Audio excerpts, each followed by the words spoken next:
Ewe ndugu yangu Muislamu ambao ni tariku swala, hujaswali wala hujamsujudia Mwenyezi Mungu miezi yote 11, lakini Allah amelainisha moyo wako, leo tuko na wewe hapa katika Aljumaa unaswali na sisi.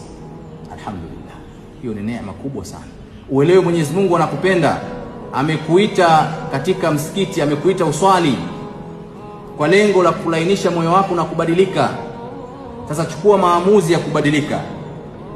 Ewe ndugu yangu ambaye ni mzinifu, umeishi na kimada muda wa miezi 11, lakini umeachana naye katika mwezi wa Shaaban kwa kumwambia mwezi wa Ramadhani unakuja, mwezi mtukufu sana huu, siwezi kuendelea kuishi na wewe. Elewa kwamba hiyo ni alama njema. Umetambua shaair za Mwenyezi Mungu, umejitambua kwamba wewe ni Muislamu.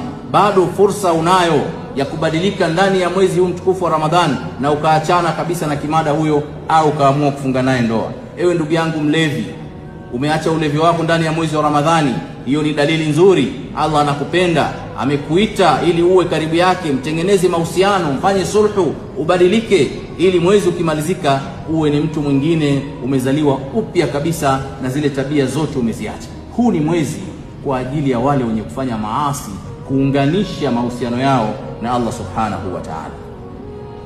Ewe dada yangu ambaye miezi 11 kwa kutembea uchi, kila ukiambiwa husikii, lakini alhamdulillah ndani ya mwezi wa Ramadhani umevaa hijabu yako, umevaa ushungi wako vizuri, uelewe Mwenyezi Mungu anakupenda. Bado unayo fursa ya kubadilika ndani ya mwezi huu mtukufu wa Ramadhani na ukaendelea kumtii Allah subhanahu wa ta'ala katika miezi mingine.